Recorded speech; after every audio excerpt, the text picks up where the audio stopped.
Hey guys, it's Baby Bat. Welcome back to the channel. If you're new here, hi, hello. Hope you're all having a great day, great morning, afternoon, evening, night, whenever y'all are watching this. If you're watching this, thank you so much for being here. Sorry guys, again, I did not do my makeup today, and as you can see, that's still there. Please ignore it. Anyway, we're going to finish chapter 8 of Coraline. She did not believe herself, but she scrambled up onto the old stage, fingers sinking into the rotting wood as she pulled herself up. As she got closer to the thing on the wall, she saw that it was some kind of a sack, like a spider's egg case. It twitched in the light beam. Inside the sack was something that looked like a person, but a person with two heads with twice as many arms and legs as it should have. The creature in the sack seemed horribly unformed and unfinished, as if two plasticine people had been warmed and rolled together, squashed and pressed into one thing. Coraline hesitated. She did not want to approach the thing. The dog bats dropped, one by one, from the ceiling and began to circle the room, coming close to her but never touching her. Perhaps there are no souls hidden in here, she thought. Perhaps I can just leave and go somewhere else. She took a last look through the hole in the stone. The abandoned theater was still a bleak gray, but now there was a brown glow, as rich and bright as polished cherry wood, coming from inside the sack. Whatever was glowing was being held in one of the hands of the thing on the wall.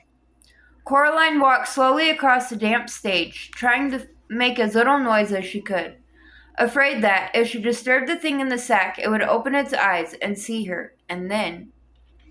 But there was nothing that she could think of as scary as having it look at her. Her heart pounded in her chest. She took another step forward. She had never been so scared, but still she walked forward until she reached the sack. Then she pushed her hand into the sticky, clinging whiteness of the stuff on the wall. It crackled softly like a tiny fire as she pushed, and it clung to her skin and clothes like a spider web clings, like white cotton candy. She pushed her hand into it, and she reached upward until she touched a cold hand, which was, she could feel, close around another glass marble. The creature's skin felt slippery, as if it had been covered in jelly. Coraline tugged at the marble. At first nothing happened. It was held tight in the creature's grasp. Then one by one the fingers loosened their grip, and the marble slipped into her hand.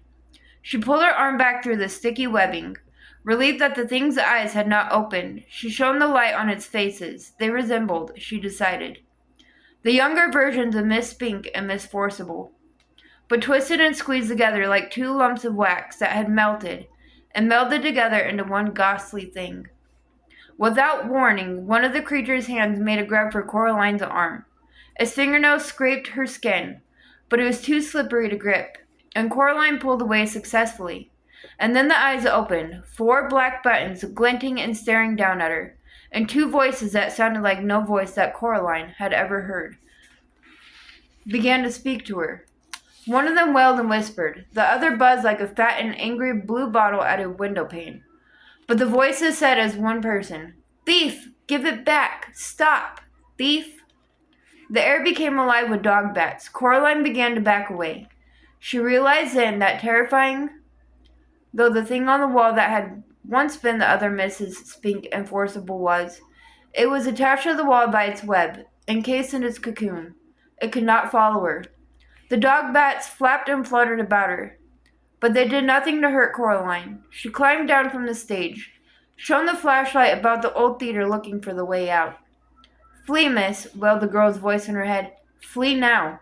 You have 2 of us. Flee this place while your blood still flows." Coraline dropped the marble into her pocket beside the other.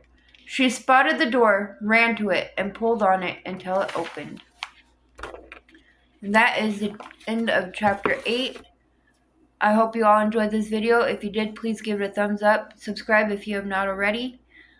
And with that being said, I hope you all have a great rest of your morning, day, afternoon, evening, night, whenever y'all are watching this. And again, if you watch this, thank you so much for being here. And I will see you guys in my next video. Bye, guys.